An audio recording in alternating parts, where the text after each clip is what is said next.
dice, hagamos este esfuercito, salimos y resulta que a veces conoces al amor de tu vida o tu próximo socio. Es como justo, para mí, la mayor oportunidad de cualquier ser humano es justamente muy cerca al desconfort o como lo dice la gente, salir de esta zona, ¿no?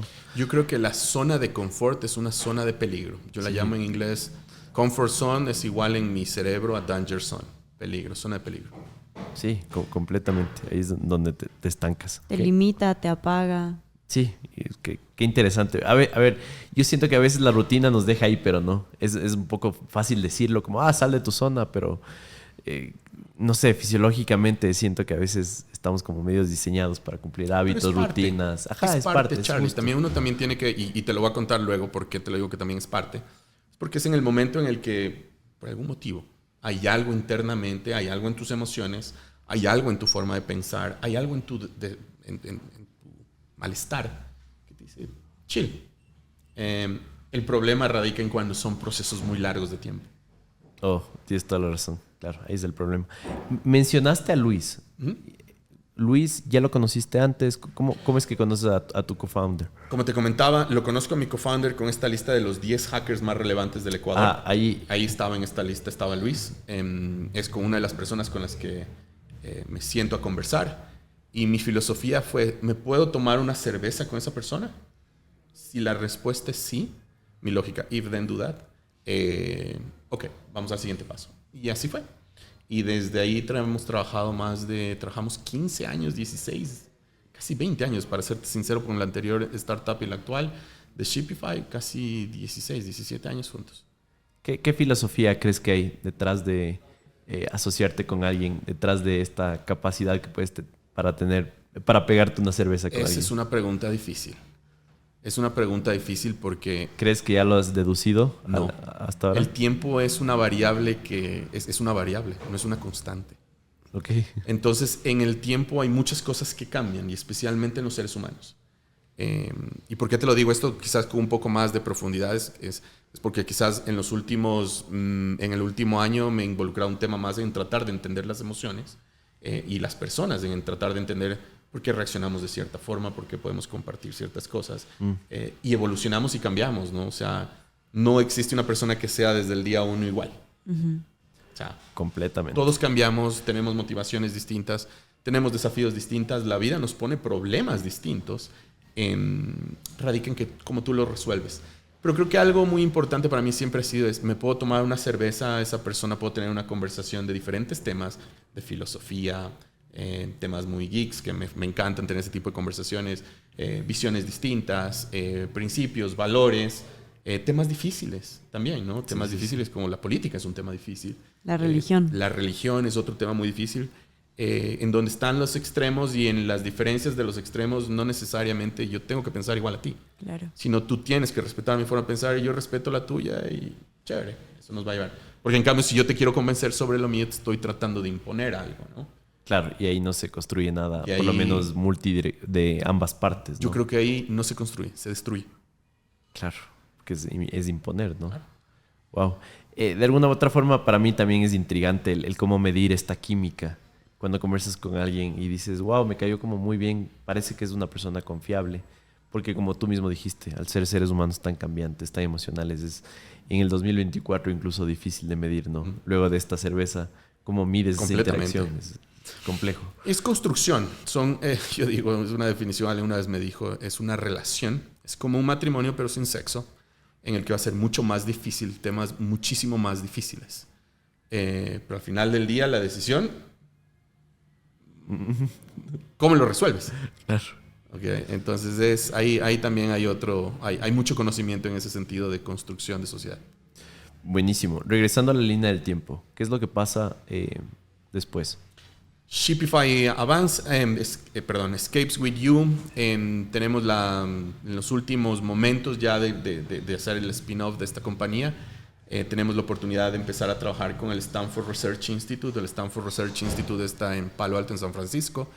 Y es el centro de investigaciones donde se creó la televisión de alta definición, el Botox, la robótica, cosas súper locas, ¿no? Tenemos la oportunidad de participar con ellos en un programa. Con ellos dije, wow, o sea, increíble. nosotros vendíamos experiencias de viajes. Sí, claro. El Stanford Research Institute. ¿Dónde está el match? Claro. ¿Dónde estaba el match? Entonces, claro, lo que nosotros hacíamos era el match de los gustos, preferencias. Habíamos generado unos grids súper interesantes con gente extraordinaria que nos apoyaba, mentores en esa época, de cómo esas experiencias y esas cosas se puedan ver. Participamos ahí, tuvimos una experiencia brillante. O sea, yo creo que es una de esas experiencias en las que hemos recibido golpes y testeado la resiliencia de emprendedor, en que un día nos destrozaban todo lo que teníamos y teníamos que venir al día siguiente con algo nuevo. Y ahí empezamos a entender que en Escapes With You lo que teníamos era mucha tecnología, pero no resolvíamos un real problema. Okay. Entonces teníamos bastante tecnología, pero el problema no era tan tangible, no era tan fácil de explicar, no era tan visible para el consumidor, ¿no? Lo habíamos hecho un spin-off a un marketplace y claro, ahí radica en que en ese marketplace, ya cuando compraron las experiencias, cómo llegaban las cosas. Y habíamos adquirido muchas deudas como compañía. Y las deudas se tienen que pagar, ¿no? Las deudas en un emprendedor no se pagan con confía en mí o resiliencia, sino, o sea, tienes que pagarlo. Así es. Y regresamos a Chile y durante un tema de un periodo de tiempo veíamos qué tenemos que hacer. Luis había regresado a Ecuador, yo me había quedado en Chile, vemos qué tenemos que hacer. Y ahí ya había empezado el tema de lo que les había comentado en el inicio, del tema de los paros de una empresa de correos, cómo hacer eso.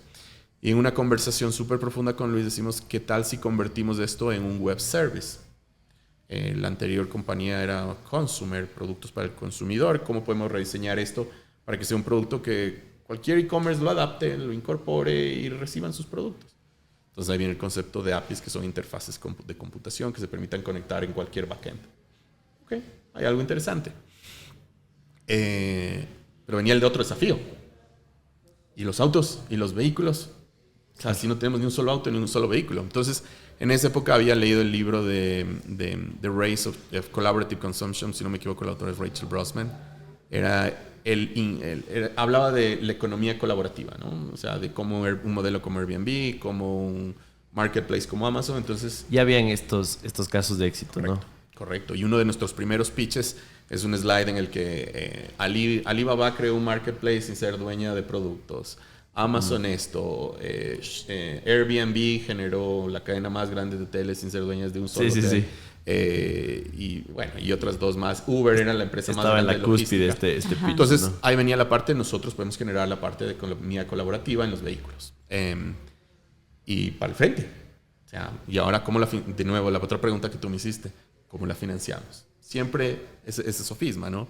Y ahora, un gran amigo, un emprendedor brillante boliviano, Daniel Ponce, me dice: Miguel, hay un programa en Brasil que el gobierno le está clonando Startup Chile. Vente a Brasil. No se pregunte dos veces. Vamos para Brasil. Ganamos el programa, pero era en Belo Horizonte, en Brasil. ¿Qué sabía yo en esa época de Belo Horizonte? Nada. De Brasil sabía Sao Paulo, Río. Claro, supongo que Carnaval. sabías que hablaban portugués, ¿no? Sabía que hablaban portugués. Y eso no te causó... Pero no era un constraint. Ya, era como... No era un problema. O sea, portugués, aprendo. Claro. Como sea. Claro. Entonces tomamos la decisión de ir para Brasil. Tenemos un funding inicial. Y en ese funding inicial también nos sirvió para pagar, de nuevo, deudas. Claro. Y llegamos a Brasil. Empezar a entender el tamaño del mercado brasilero es otro desafío. Empezar a entender cómo se hacen negocios en Brasil es otro desafío. Entender la cultura para hacer todo ese tipo de cosas. Entonces era desde cero.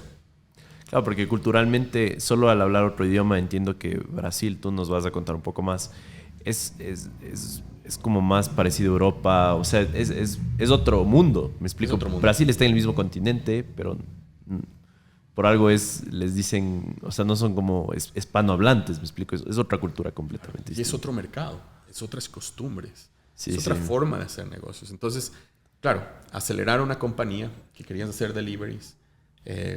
Todo el mundo nos decía México. Obviamente era la opción natural, el mercado mexicano. Pero no sé, por esas circunstancias que te pone la vida, fuimos a Brasil, al lugar en el que todo el mundo nos decía que no vayamos. Habían inversionistas, están locos. ¿Cómo van a ir al mercado brasileño? Vayan a cualquier otro lugar. Claro, pero ¿qué es lo que les decían? Por el tema que es más difícil hacer negocios, Charlie. Es mucho más difícil Es un ecosistema más cerrado. ¿Cuál es la percepción de los outsiders, por ejemplo? Exactamente. Tú ves todas las empresas, probablemente los principales unicornios, todos son dirigidos por extranjeros.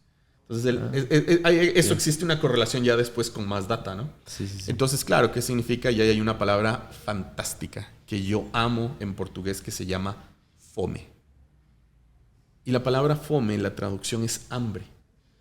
Pero tiene una connotación etimológicamente en el portugués que es la descripción de lo que un emprendedor hace. Dice, llego al lugar en el que tengo que estar incómodo, fuera de mi zona de confort.